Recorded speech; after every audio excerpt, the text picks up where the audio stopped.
Today I'm going to share with you my recipe for homemade beef jerky. So what I first start off with is roughly 2 to 3 pounds of, I prefer beef bottom roast.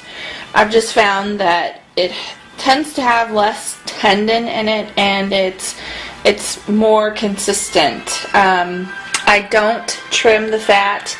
There's some fat on the bottom. I leave that on the meat, and before I start, I typically throw this in the freezer for 3 to 4 hours to kind of firm it up a little bit. It's by no means frozen all the way through, but I like to put it in the freezer so it's easier to cut.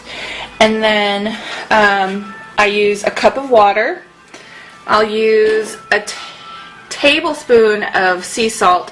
What I do is I buy the Celtic sea salt crystals and I grind them in my coffee grinder, and it gives me kind of a rough sea salt. So you don't have to put this much, so you could put less depending on how fine the salt is you're using, but I put typically, depending on how much meat, about a tablespoon. Sometimes I add a teaspoon to that.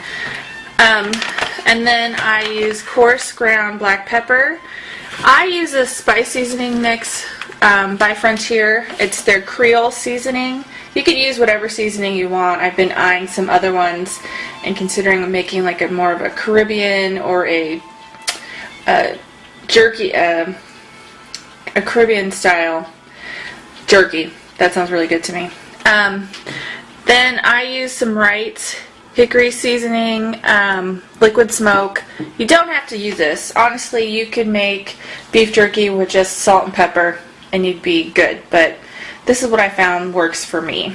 And then I have a gallon freezer bag. What I do is I will slice this in half, and you can see how I'm cutting it. It's not frozen. It's the outside. There is a little bit of ice on the outside of the cut, but it's not by any means frozen. And then I will just start by trying to make as thin cuts as possible. You're kind of looking for that thickness. If you go thicker, it does tend to be harder to chew. So as thin as possible as you can slice with your knife. So I'll continue this on and then return.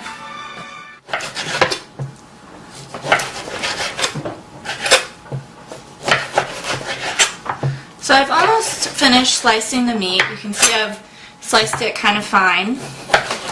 And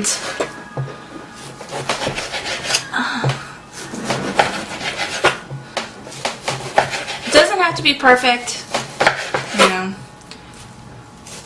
you could, you know, there's points where, depending on the cut of meat, I've just kind of moved it around to try to get the thickness that I want, more so than it being a certain shape. And I do, like I mentioned earlier, I've already placed half of it in this freezer bag. I don't remove the fat that's attached there. You can remove that if you want.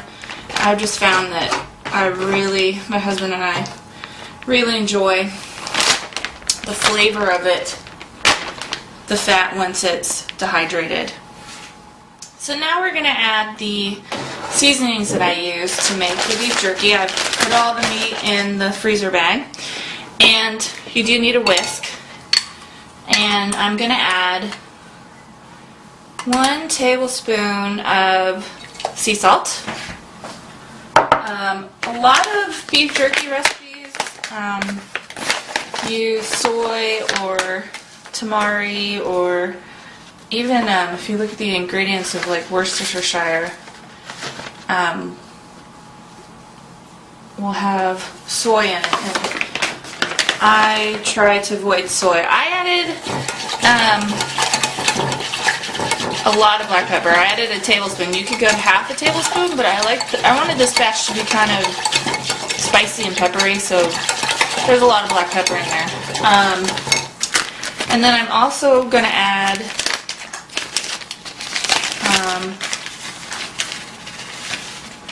tablespoon of the seasoning mix.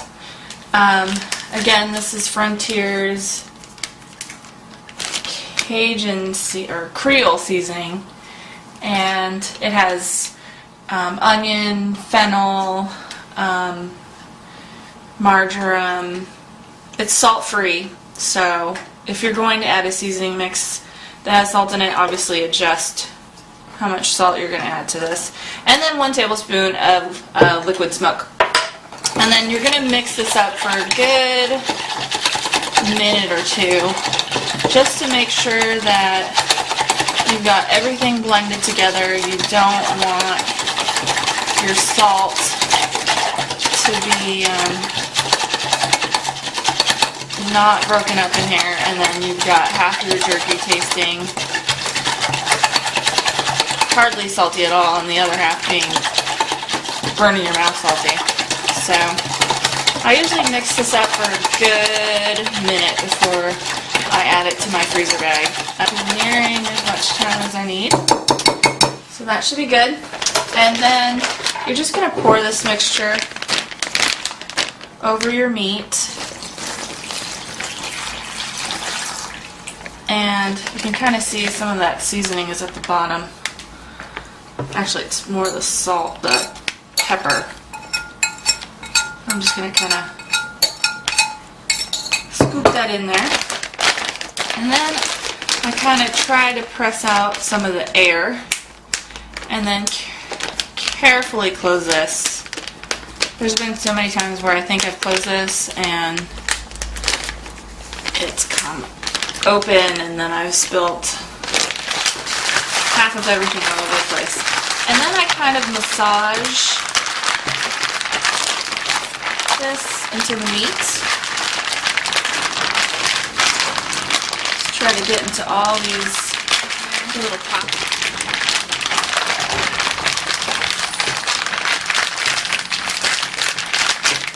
Sure, you can kind of see, I don't know if you can see that, you can kind of see the pepper in there. So this is going to be pretty spicy. And what I typically do is I let this sit in the fridge for about 6 to 8 hours. I typically time this so I can throw it in right before I go to bed. I usually go to bed early, like at 10. And I throw it in my dehydrator overnight.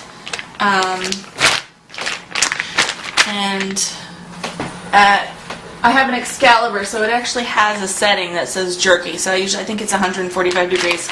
And I just throw it usually in at 10. We usually wake up around 6. And I'll pull it out. It'll be done. If you're going to make this in the oven, you obviously, I wouldn't leave it in the oven overnight, but you can make it also in the oven. So what I'll do is I'll get back with you when I'm putting this into the dehydrator, and then after that you'll see the finished product.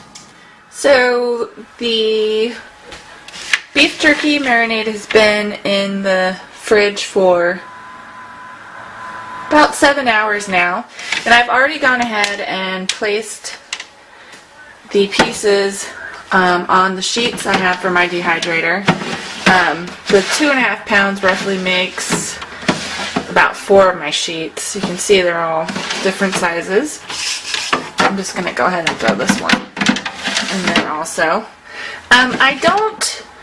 A lot of times they say to wipe off the excess marinade when you make this before you put it in the dryer, on your dryer sheets or in your oven. I don't do that. If you did want to make this in the oven, you want to put it in your oven, I think at 160 degrees. My oven doesn't go to 160, it's 170 for 4.5 hours.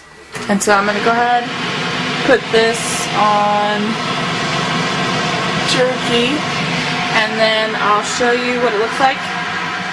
Okay, I've had my dehydrator on overnight. I woke up, probably, turned it off about 6 o'clock. And this is what it looks like when it's finished. It is, because of how thin I slice it and probably how long I leave it overnight, it's a little bit crunchy, I guess would be the way to think about it. So after all that work, that's our beef jerky. And I've just found that just by making it myself, I really saved quite a bit of money. So I hope you guys enjoy it.